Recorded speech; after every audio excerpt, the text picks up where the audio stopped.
यहाँ से रीगा बहुत दूर है, एकदम नॉर्थ में बाल्टिक्स, लाटविया उसकी कैपिटल है रीगा।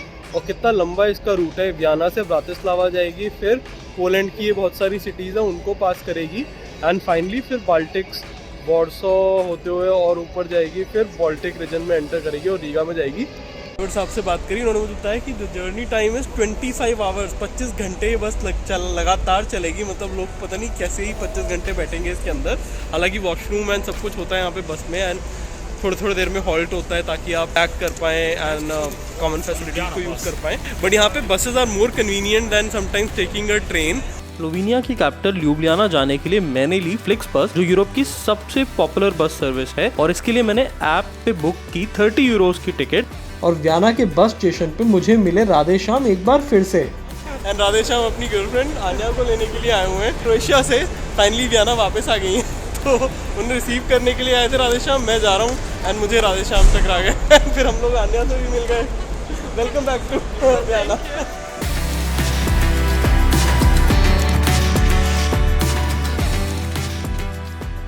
बस में चार्जिंग पॉइंट्स, ऑनबोर्ड टॉयलेट और मूवी स्क्रीन्स भी थे, और सीट्स काफ़ी कंफर्टेबल थी, तो जर्नी काफ़ी मस्त रही। हमने अभी बॉर्डर क्रॉस किया है फ्रॉम ऑस्ट्रिया टू स्लोवेनिया। ल्यूब्लियाना से 1 घंटे दूर है और कोई भी चेकिंग नहीं हुई, कोई बस रुकी नहीं, बस बॉर्डर पोस्ट आया और वो बस सीधा राइट अक्रॉस मूव कर गई। केवल क्योंकि लैंग्वेज जो बोर्ड्स थे, साइड बोर्ड, उस तो बदल गई, उसी से आइडेंटिफाई हो पाया कि बॉर्डर क्रॉस हो गया है।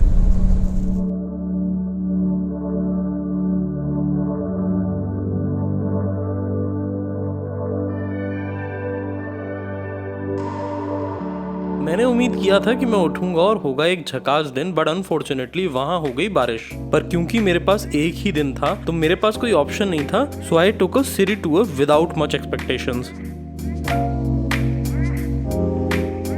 I have a question. Yes, please. How did the name of the city come about? Good question. So, there are 3 theories. One theory is because of the river. You see, in the old times, the river used to overflood many times, and the Latin name for overflooding is alluviana. Yeah, and then from alluviana, it gradually transforms to Ljubljana. So that is the first theory. The second theory, it also may come from a Slavic name, Ljuba. You know, Ljuba means my love, my beloved. And then from Ljuba, it gradually transforms apparently to Ljubljana. So that's the second. The third one, it also may come from a German name, old German name, Laubach. I can't speak German, but some German people say Laubach, something it's regarding wetland, something like that. And then from Laubach, it gradually transforms to Laibach, which is still a German name for Ljubljana.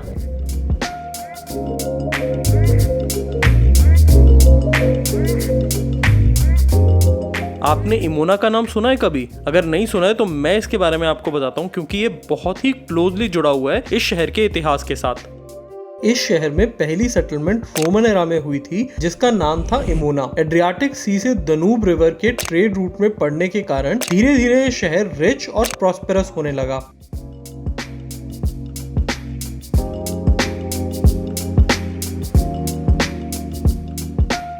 Look, this is a great example. This looks like one of these typical Italian piazzas, where you have a fountain or a statue in the middle, don't you think so? It's a typical Baroque Italian ambient. This fountain is called the Fountain of 3 Rivers, Ljubljanica, Sava and Krka. The flag, European Union flag. Then we have the flag of Slovenia. Can you see this is Mount Triglav? This is the highest mountain. 2,864 meter high. We say you're not a truly Slovene if you haven't climbed it. I am Slovene, okay. What about you? Are you Slovene yet? Not yet. Who is Slovene here? Not yet. You know, you have to climb for 1.5 hours to the top. And I always say you have to have a helmet, you have to have click safety trousers, otherwise it's very dangerous. Some people, they say to me, Tina, don't worry, we are climbers, we are going to do it without. And I say, hey, don't worry, you can die. ल्यूब्लियाना की modern Slovenia की capital तक का सफर काफी interesting है, तो चलिए मैं आपको उसके बारे में कुछ बताता हूँ। हाब्सबर्ग ने इसे अपनी ऑस्ट्रो हंगेरियन एम्पायर का हिस्सा बना लिया। फिर वर्ल्ड वॉर 2 के बाद स्लोवीन्स ने सोशलिस्ट रिपब्लिक ऑफ स्लोवेनिया बनाई, जो ultimately federal Republic of Yugoslavia का पार्ट बन गई। 1990 में जब कम्युनिज्म कोलैप्स हुआ तो स्लोवेनिया यूगोस्लाविया से अलग होने वाली पहली कंट्री बनी और ल्यूब्लियाना इसकी कैपिटल बन गई। 1, 2, 3,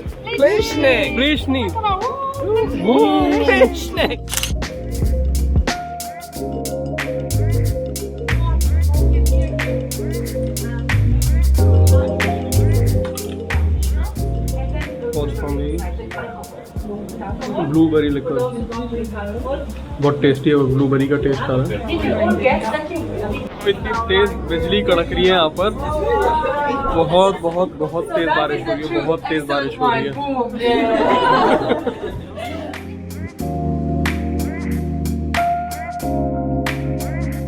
It's very different and unique actually. Like nothing like other buildings, yeah. Yeah. Let's look at this building over here. Look at the windows. How does the windows look like to you? What does it remind you of? Now, if you look at me, you will know immediately. What am I doing? reading. Reading, yes. This is our national library. This is our university library. Whenever a book is written in Slovene language, we have to have a copy here.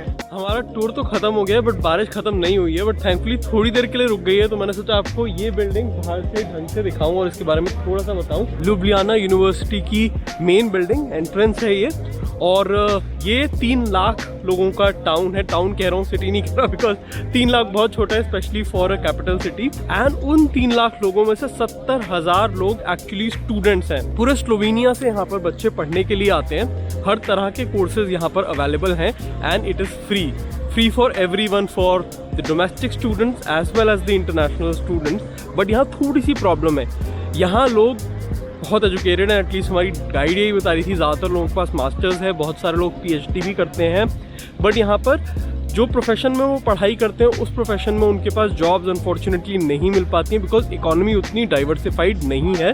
तो लोग या तो unrelated job करते हैं, जैसे मान लो cafe वगैरह में काम कर रहे हैं। यहाँ पर हर जॉब को बराबर माना जाता है, कोई बड़ा छोटा नहीं है। इन जनरल वेजेस उतने हाई नहीं है और कॉस्ट ऑफ लिविंग इतना चीप भी नहीं है यहाँ पर।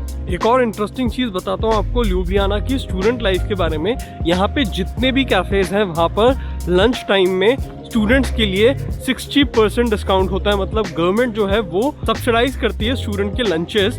एंड आपको बस अपना स्टूडेंट ID दिखाना होता है, आप लोकल यूनिवर्सिटी में रजिस्टर्ड होने चाहिए। ऑफ कोर्स जिस टूरिस्ट के लिए अनफॉर्चुनेटली ऐसा नहीं होता है। एंड यहाँ पे मील प्राइसेस आपको एटलीस्ट 5 यूरो से लेकर के 10 यूरो बजट करने होंगे अपने मील्स के लिए। Fortunately, it turned out to be the best city tour I ever took. अभी के लिए इतना ही, पर ल्यूब्लियाना से और बहुत सारे इंटरेस्टिंग किस्से बाकी हैं मेरे दोस्त, तो जुड़े रहिए, देखते रहिए अक्षय डिस्कवर्स द वर्ल्ड। और मैं मिलता हूँ आपसे अगले एपिसोड में और बहुत सारे किस्से कहानियों के साथ इस खूबसूरत शहर से।